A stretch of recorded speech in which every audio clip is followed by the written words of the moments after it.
Hey man, it's good to see you. How are you? Hey, I'm doing well. I'm just pumped that we get to do this today. Been It's like been too what, a long. month, I think. I don't think we've done one of these for a while. I know we're slacking. Not good. Welcome to an episode of OTXNT. We're back That's right. And we've after got hiatus. we got quite a good show here to cover, some Yes. interesting content. And so yeah, I don't want to wait too long, but we're gonna what are we gonna talk about, Show Dr. the Pate? image. I think start the image and then let's pray and get it in. But is this All right. controversial? Is this image controversial? Let's see here. I'm gonna share this if it actually works. We've never tried this. This is all new. So We're trying to be high tech. we're going to look at this picture right here. Yes. And, it's an exciting image here of a family, a father and a mother, and six little children all around them. It almost looks like they're all the same age, actually, in this lovely AI generated image that kind of put Twitter on fire a little bit. Yeah. But we're going to use this to kind of use as a jumping point to discuss larger families, children, and, of course, IVF. And Donald So, Trump. Let's figure it out. Yeah. all right. So let me stop sharing here and we'll pray and then we'll dive in. Let's do it. Join me if you will. Our Father, who art in heaven, hallowed be thy name. Thy kingdom come, thy will be done on earth as it is in heaven. Give us this day our daily bread and forgive us our trespasses as we forgive those who trespass against us. And lead us not into temptation, but deliver us from evil. For thine is the kingdom and the power and the glory forever and ever. Amen. Amen. Well, start us off then. So you bring up the picture that was on Yeah. Twitter, So right? I'm fighting a cold. You can probably hear it in my voice. So, when you're sick, you probably spend too much time maybe on social media between naps. And I just saw this image came up by somebody I follow on Twitter. And I think the statement was, my political view is whatever this is. Yeah. And of course, the response was on both sides, some people liking that and other people not liking that. And the one of the negative responses, we're going to not name a bunch of people here because really a lot of this was tongue in cheek and it's just can be Yeah. blown out of proportion. But one of the responses was along the lines of, I can tell you what's in that lady's eyes, and that is a subtle statement of, if I get pregnant again, I'm leaving you with these kids and I'm headed out. And that, of course, was responded with a number of people saying, we have a large family and my wife longs for another. Another person talked about losing a child and how devastating such a statement was. And, generally, I think that initial statement was tongue in cheek, kind of funny. And I think any mother who's experienced the stress as well as the joy of children and young ones could kind of laugh with, I don't want any more, at least not at this moment. But it did hit me that comment was kind of like, I don't like kind of the we're not having any more disposition. Yeah. Um, and the assumption that that is shared or held by all. So yeah, I grant that that was just kind of a funny comment, which it is fair. There, raising kids is not an a job that is lacking stress. It's a high Yeah. stress endeavor, right? And of course, you've got a few, and I've got a few, and we love our wives and we support them as we can, knowing that, man, they're busy and there's no days off, right? Yeah. So, but we've talked about children before. We've talked about Psalms and quiverfuls of kids and having a disposition of viewing children as a blessing. And so I guess it still irks me when I see things that really are being presented as, isn't this a blessing? And they're taken as, no, that would be almost a curse Yeah. or just negative. I don't know. That's kind of how it struck me, Well, recognizing that yeah. the person who said that was not intending it to be taken that way, just more of a ha-ha thing, but it's still Yeah. funny. So that's the problem, right? In all of this is you look at the comments of that. And then granted, look, that guy who posted it was meant to be thought provoking. And some of this is it's the okay, so I like Doug Wilson. Doug Wilson talks about family size. I'm trying to remember the book that he writes about as he talks about family size. And one of the things he talks about is that we should not be we that while we don't want to like limit, I'm paraphrasing here, that while we don't want to limit God on this, what we want to do is size the family, something that, we put that in his hands, that we recognize that, they're having godly seed is something that we want. There can be the danger on the other side, which is to kind of show off, hey, I've got all this family, all that kind of thing, and to kind of use it more as a side of boasting. And so, in some respect, when I look at that tweet, yeah, I see some boasting in that. Granted, it's an AI generated one, right? But kind of like it almost feels like we're I don't know how to judge the intentions right behind that. Obviously it's meant to provoke. I think it's obviously meant to say, hey, look, our pendulum needs to swing, right? Because everything's in population decline is what we're seeing in statistics, that people aren't having babies anymore. And we are in this mode of I think we are below replacement levels of the stats that I've seen in America. And so obviously, there are people saying that we need to get back to larger families. Also, they tend to tie that into the biblical mandate, like you brought up, Psalm 27, but they look at, Genesis 1, being fruitful and multiply. And so, I would lean and say, I have no problem with that, right? That there's no problem of having a post like that. I do if the intention is to just, is to really knock people, of hey, showcase. But I do think it's a good corrective. There should be a place of, you and I've said this many times, that we don't want to be in the place of God.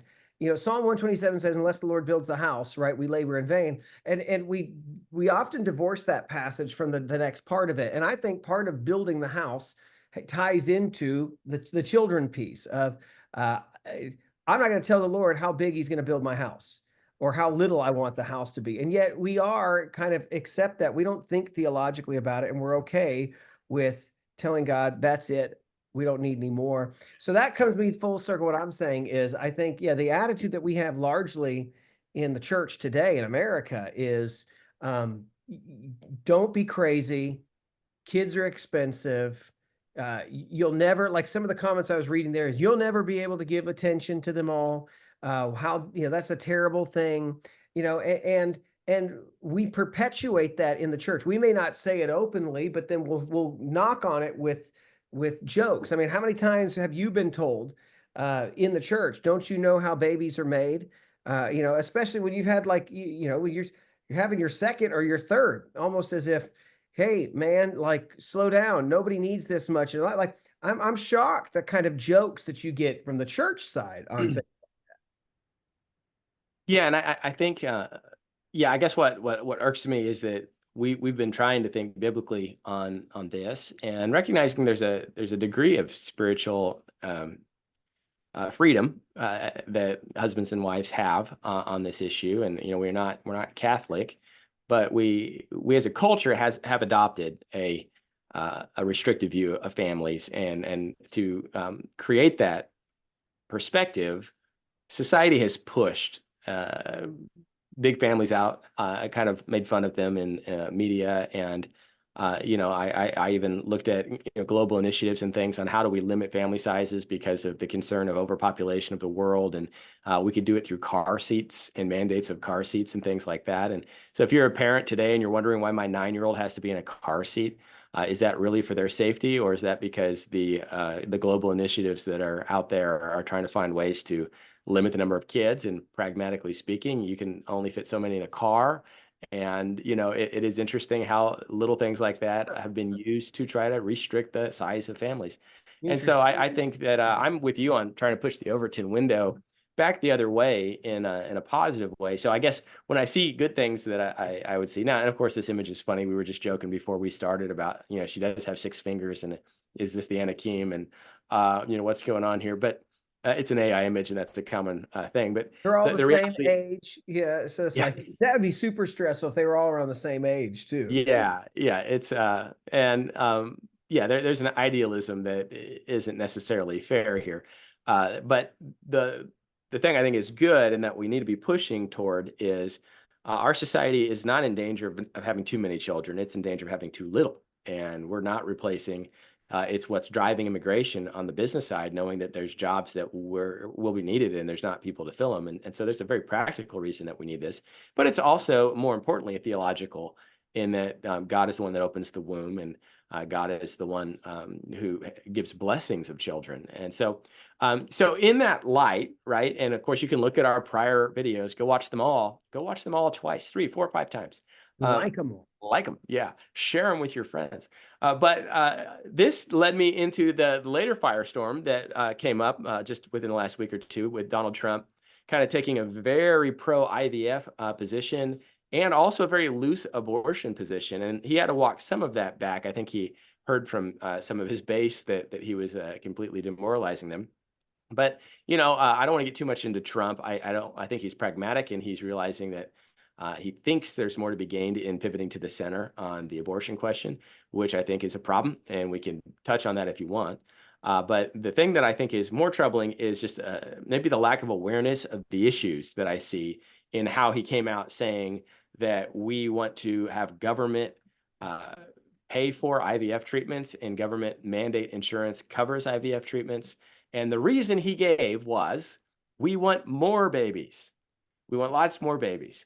And this is something that, kind of puts the pro-life movement against itself, or I think Trump thinks that that's what he's doing.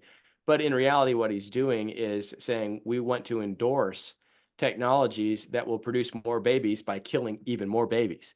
And that's the part that I don't think he understands. It doesn't work as he thinks it does.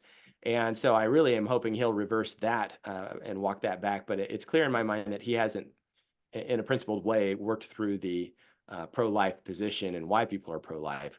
But any thoughts on Trump before we kind of dive Yeah, into? I mean, my take initially is, I mean, he's a smart guy. So, I know you would hope that before you roll out a comment like that, of a policy like that, that you would have thought about, what are the issues against? But I do think that all of this is tied to, I don't know, what was it that long ago? Was it Alabama that that was going to have a ban even IVF? And then it seems like everybody, even in Democrats and Republicans, were all like, "Nah, this is terrible." Everybody's on the I think IVF it was bandwagon. Louisiana. Even the pro-life community came out and wrote letters against it, if I Yeah. recall.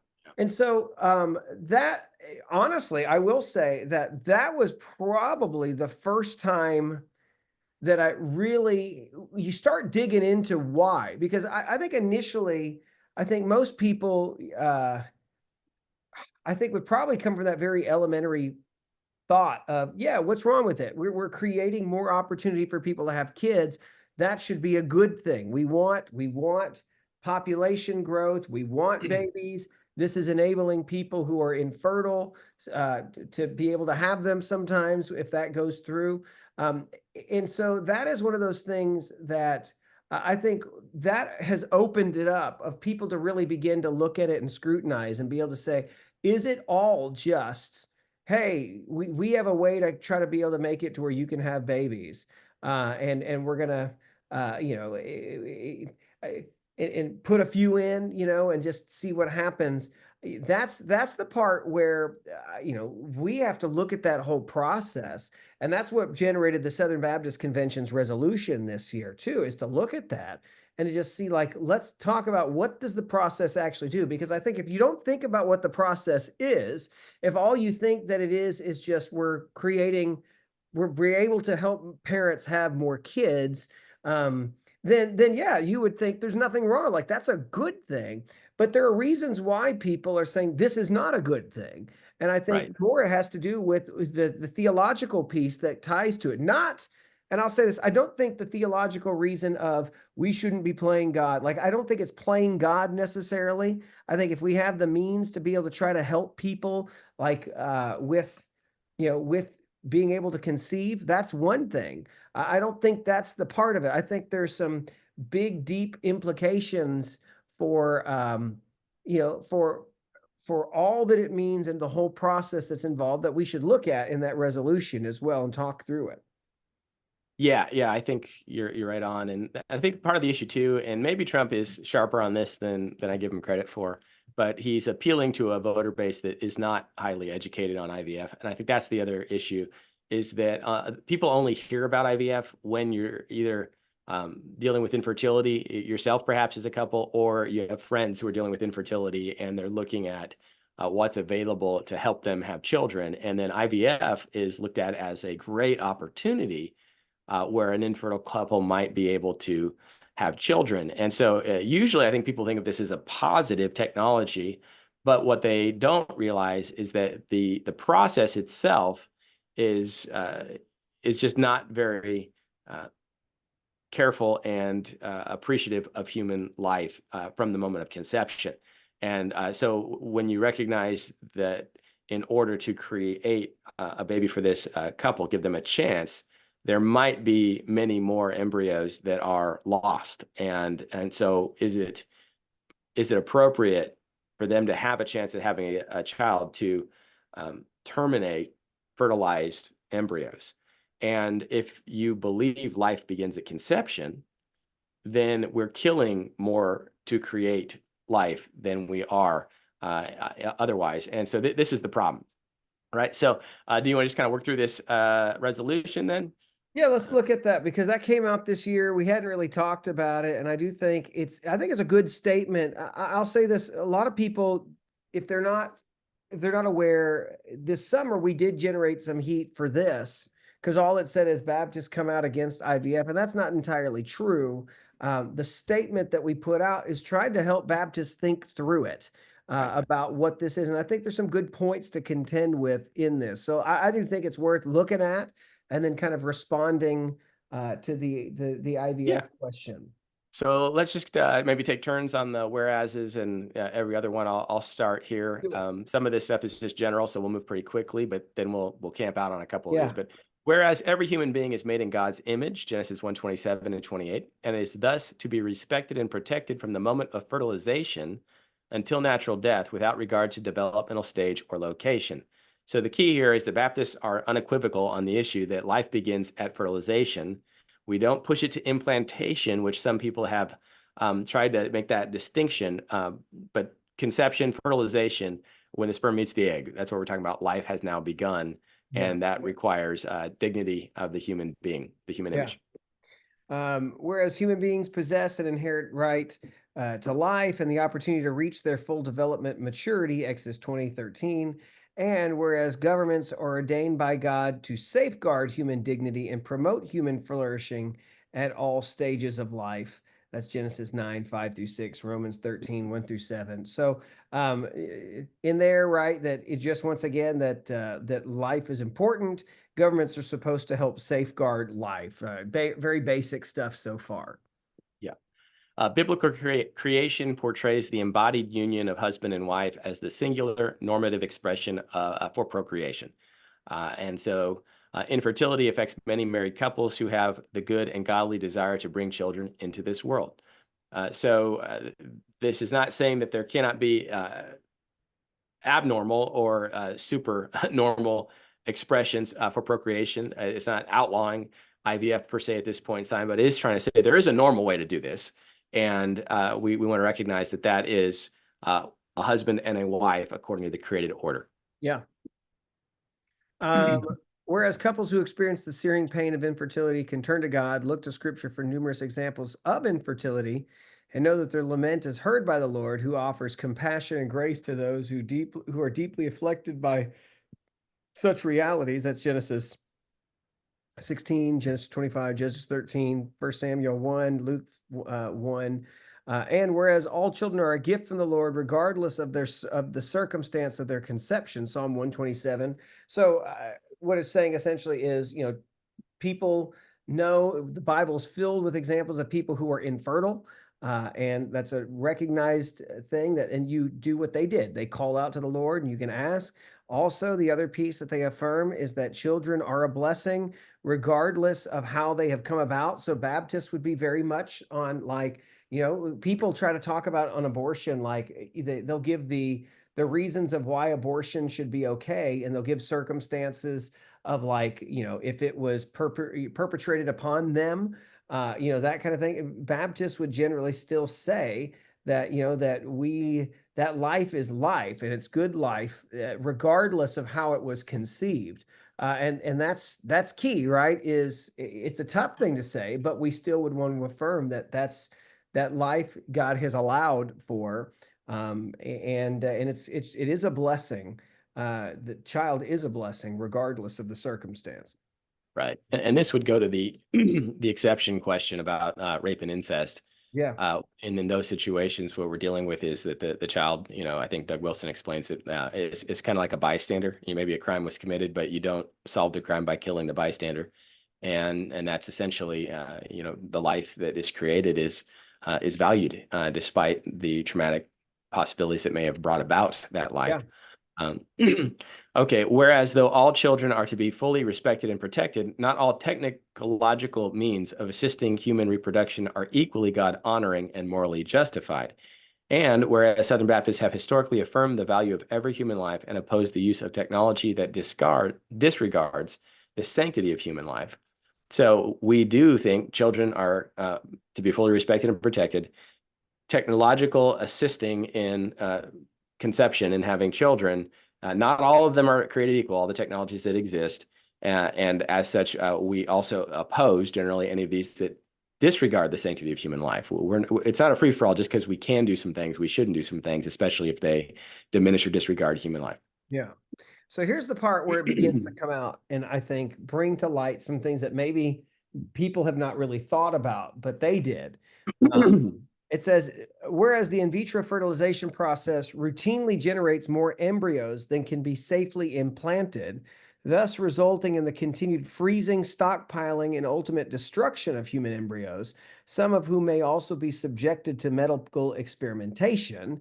Whereas in vitro fertilization most often participates in the destruction of embryonic human life and increasingly engages in dehumanizing methods for determining suitability for life and genetic sorting based on notions of genetic fitness and parental preferences. So just real quick, something it brings up that I think most people don't realize is that they usually take a certain amount of embryos that they make, and then they don't just one at a time, kind of do thing.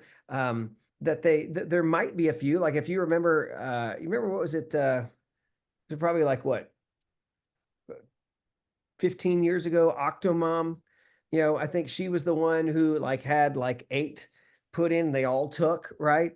Now, granted, they'll sometimes do that, but they're talking about like, because you can't just throw typically everything in, what ends up happening is they take these embryos and you freeze them, you stockpile them. Man, I've heard celebrities who say, and I've heard this video too, of people saying, we've made embryos together.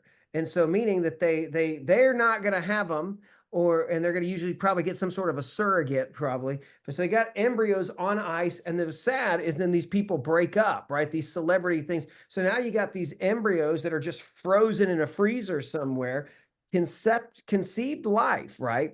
And so that's what it's saying, is that there's more to it than we think about. And so sometimes what this ends up doing is destroying some of those embryos. Sometimes they'll use that, they'll do some of I don't know. This is some of that stuff too. I think it's wading into is the idea of like determining which ones will be good to keep or not, like which life could continue on and should. So, and that's a whole nother Yeah. discussion too to have at some point as well. But keep Yeah, going. Yeah. yeah. I mean, go watch the movie Gattaca. If you're of age, that this stuff was science fiction a while back, and now it's becoming normal place. But if you have extra embryos, extra conceived human life, and you don't want to freeze it, you can experiment on it, and these types of experiments are taking place. Now that you have human life that has been generated outside of a human body, it's easier to use for experimentation. And then also, there was a recent article about 2 homosexual men who were trying to utilize surrogacy and genetic sorting of embryos in order to generate, I think they were wanting a little boy. And they were upset because there was a mistake made somewhere along the way, and the surrogate was um, uh, uh, carrying a little girl, and Mm. they wanted their money back. And so you kind of see that we begin to treat human life as just a consumer product. I'm going to go to the store Yeah. and get myself a little boy or a little girl. And that type of situation devalues human life and the creator of life, God himself. Okay. Keep going. Estimates suggest that between 1 million and 1.5 million human beings are currently stored in cryogenic freezers in an embryonic state throughout the United States, with most unquestionably destined for eventual destruction. So that's the last of the whereases. And that's what I think Donald Trump isn't maybe either aware or he doesn't want to take that time to explain a complex issue to an uninformed voter base. And so he just says, hey, more babies is good, IVF is good.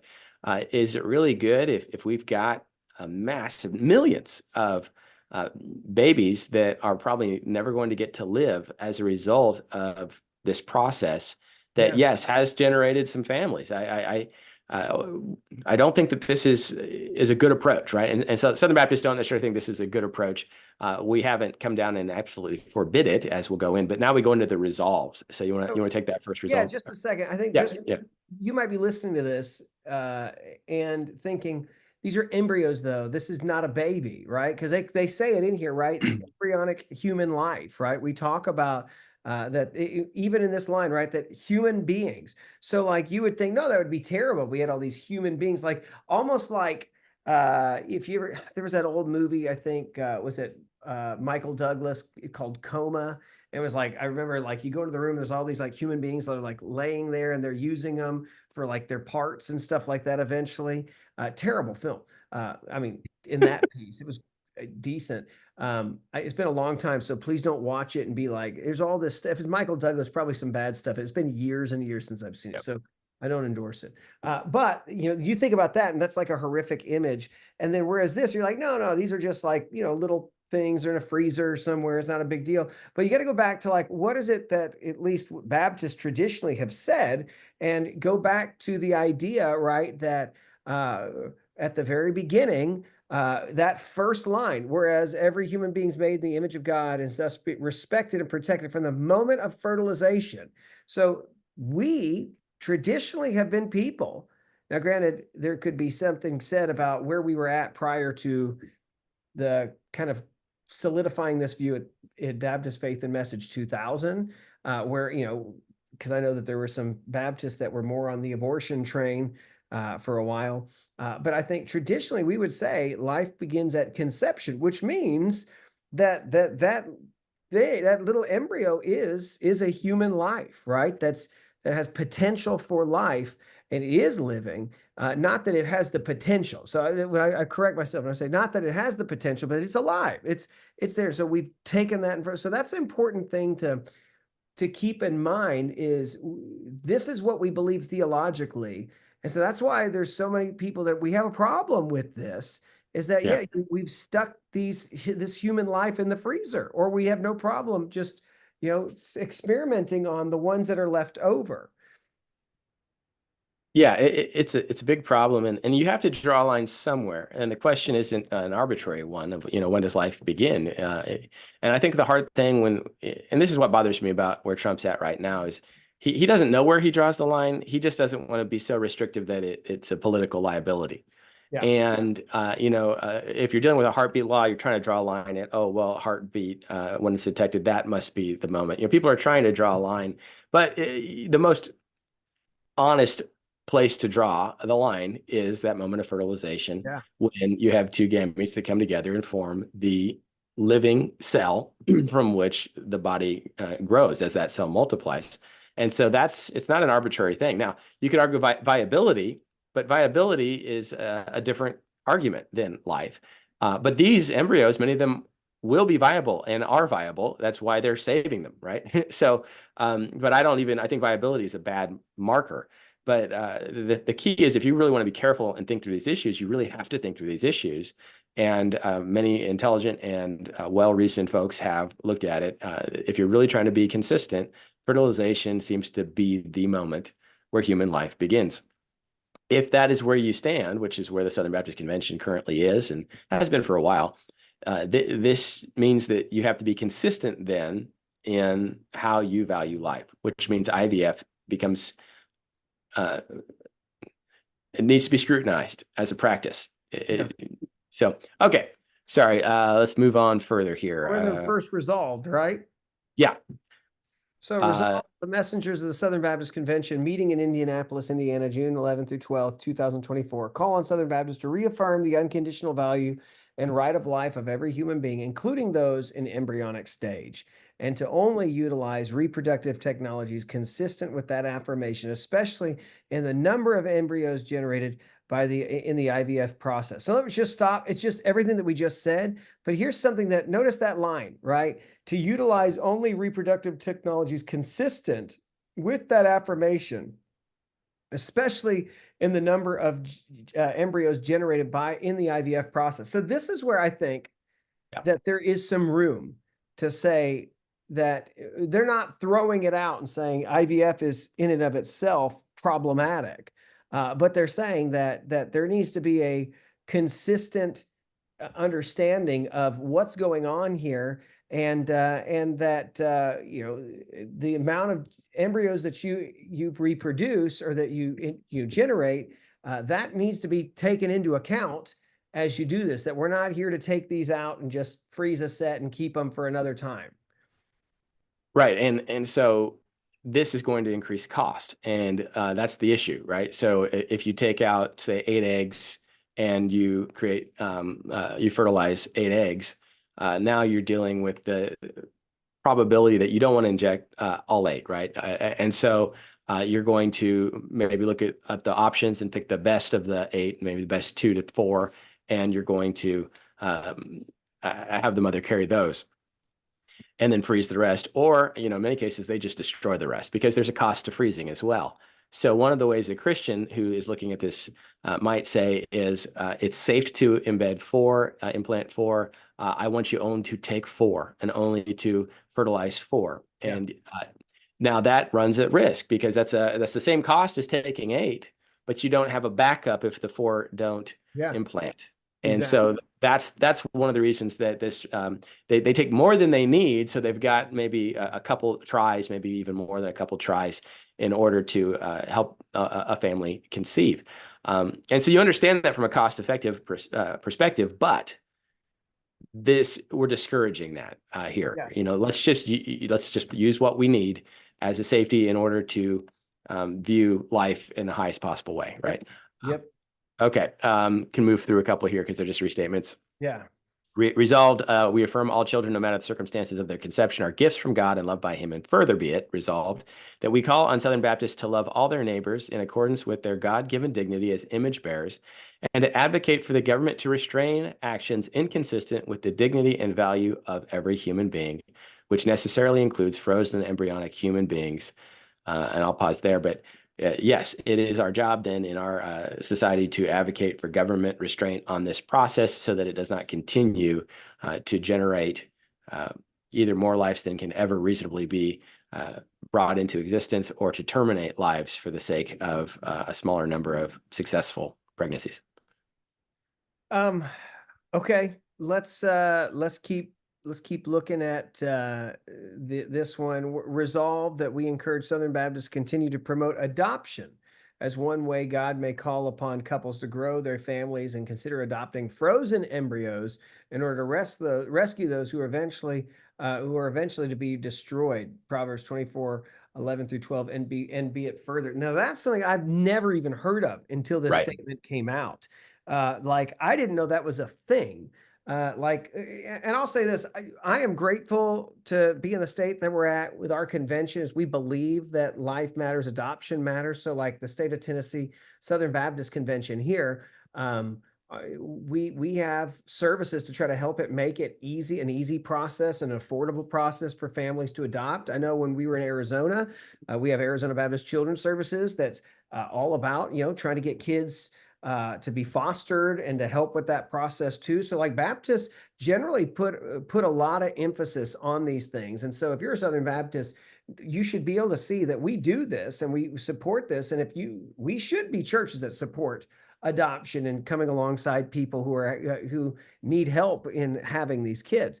This piece, though, I thought I never even thought of, which is the adoption of embryos. And I didn't know that was a thing. Apparently, it is. And so, if you are considering that, I guess, yeah, as an IVF, why not adopt these embryos and use those instead of making more, right? Right. And it's a very intriguing concept, but it's also kind of I just don't know. Like it's mentally, it's just something I've never thought of. So in a way, it's like adopting, but you're carrying these children yourself. It's just an interesting, I don't know, Yeah. man. It's a fascinating statement to think of where we're at technologically. Yeah, and of course, I've got some issues about the whole process of surrogacy and things, which of course we might need another statement here, Another because time on that.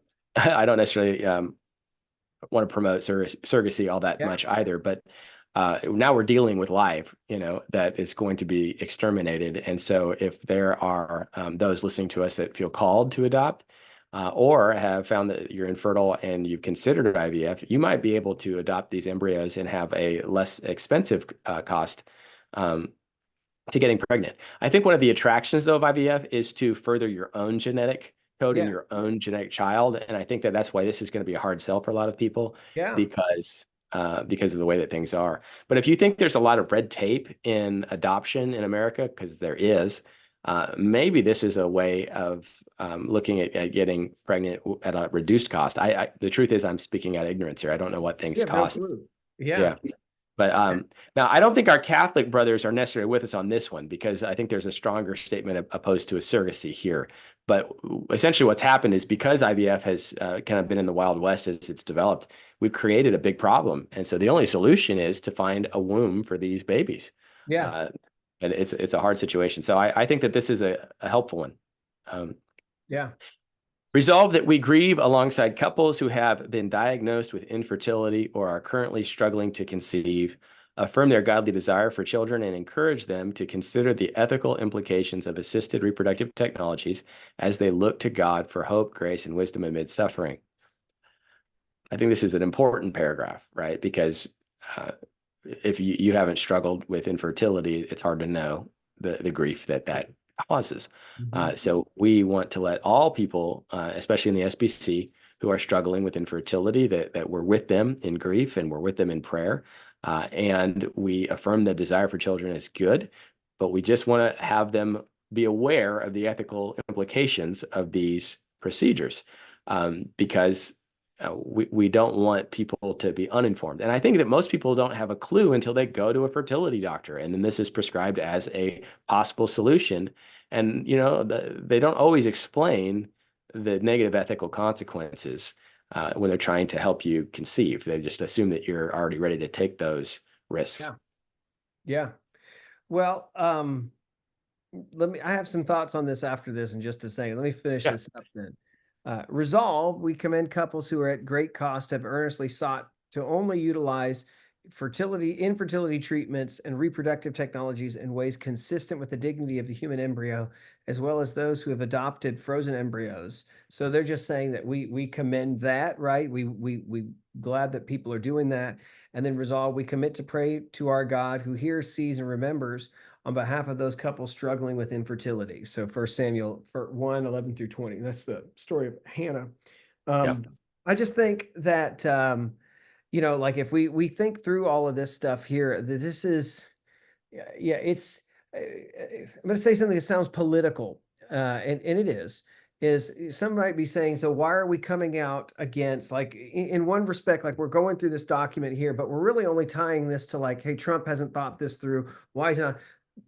Here's the statement to say is, the reason why we're commenting on Trump and Republicans on this critiquing is because this is not even an issue on the Democrat side, right? That there's no debate. It's as far as we can push abortion, right? In fact, that seems to be like the singular issue for them now, is that the shift seems to have gone from, whereas maybe the right seemed to be a lot of, a lot of Christians used to be single issue voters, right? And for, there's a lot to be said about what's happened there and why we've given up on some of that, of the issue of abortion, to where it seems to be on the left. There's been a lot of single issue of voting, which is abortion access all the time. And so I hope people understand that the critique that we're using as we're looking at this IVF resolution that came out from the Southern Baptist Convention, the critique that we're offering on the right is because the right is still where this debate is happening. There is no debate on the other side. This is Yeah. not even a thought. And so this is just a call to the people that we would say who are in our camp to really think through these things. And like I said, I understand, like, it's a blessing to have kids. So that document itself would affirm exactly, yeah, we want more babies. This country Yeah. needs more children, right? However, that being said, there must be some thought processes going on to what are we doing with this life, and we need to think that one through. And Christians definitely need to be thinking that one through as well. So that's all I got to say on that, man. Is just that I hope people understand that we're not here punching to our side simply because that's vogue to do. It's this our side's the only one that's Right. having a real conversation. You wouldn't we're Yeah. punching the other way because there's no conversation on that way. Right. And, even though I'm disappointed in where Trump's landed on some of these things, I at this time, I still intend to vote for him because the other side is straight up communism. I mean, straight up the disregard of all human life, like you said, abortion on demand, even to some degree, levels of infanticide, letting the baby die after the baby's born. Some states that have that in their books already. Yeah. Yeah. So, I mean, it's not a choice. Yes. My place at this point in time to really push a true pro-life candidacy is probably going to be more in a primary because we're getting to a point where we don't have that strong pro-life candidate right now. But that doesn't mean that, there's no perfect candidate. And, in my mind, Trump's better than the alternative. And so I'm not as enthusiastic as I was for him in prior years. And that's okay too, right? I don't, you can hold your nose and vote, but there are lots of issues. And I think the key too is if you thought this video was complex and hard to work through, that's one of the reasons that our politics is so broken is that it's hard to work through these issues and explain. And then you get a headline that rejects, the pro-life SBC is anti-IVF. That sounds like a contradiction, but it's actually because we're pro-life that we're very skeptical of the IVF treatments and want to engage in those with great prayerful consideration and with certain restraints. It flows from a value of life, an unborn life, but that is hard to explain in a headline-driven society. Yeah. So, pray for our political leaders, and I encourage you to vote. I think one of the things I heard is if you're not going to vote for Trump and you're not going to vote for Kamala, but you're going to vote third party, that's your God-given right. I guess your American right. But if you do that and then secretly hope Trump wins, then I'm not really sure that you're being fair, right? Because voting for him is not a sin. It's a political act to try to buy time so that we can continue to push pro-life causes down the road. Yeah. Well, anyways, man, I think we've been meaning to kind of wade into this for a while. The IVF stuff was a big deal in June. It was a big deal with these comments. We hadn't even talked about the cost of what it would take with his comments there. I mean, that's the political side, the economic side, really just the theological piece. And I think I hope that this video has helped people understand why there is pushback to this and why we're not all on the sidelines applauding such a thing, because on the surface, it makes absolutely sense. Yeah. Hey, more babies, not less, right? Wouldn't IVF created that image? I'm sure that's, if you look at the same age, that's probably what created that image. And the other thing, just in that vein, it's not only married couples that are seeking IVF treatments and surrogacy for children. This would be pushed to homosexual couples, and it would be pushed in ways that we would really disagree with. And if you mandate it by the government, that means my taxes are going to be taken to create embryos that will probably be destroyed, which would be taxed abortion as far as I'm concerned. or to create children for homosexual couples who, in my mind, are in a rebellious union. I don't think that's my tax obligation. Yeah. And, so that didn't come into the equation. But the other thing too is if you pass it on to the insurance providers, that means that your and my insurance goes up so that we can cover the insurance demands of homosexual couples seeking children. And of course, the whole abortive aspect of additional embryos. So, that's part, yeah, on the finance side, there's a whole nother ethical dilemma in terms of demanding that people fund this when they have strong moral objections to it. Absolutely. Yeah. Well, hey, that's a wrap, man. That's all I got today to say. I think this has been a good discussion for people to think through. I hope it's had people think through a little bit more. We'll put a link in the video to the SBC resolution so you can kind of read through it, look some of those verses together. I think it was a good statement. I know it got a lot of Yeah. flack, but I think it was a good statement to to think through for sure. Yeah, absolutely. So that's all I've got. It got kind of heady, started out kind of light. We hope that you hung with us. If you think this is a valuable thing that you would like others to see, be sure and share it and Yep. like it. Help us get the word out Yep. and, you know, It's fight the I good fight. appreciate that. Yeah. So like it, share it. You ready to close out? Let's do it. All right. May the Lord bless you and protect you. May the Lord make his face shine on you and be gracious to you. May the Lord look with favor on you and give you peace. Amen. God bless you guys. Thanks for watching. We'll talk to you soon. Take care. Bye-bye. All right.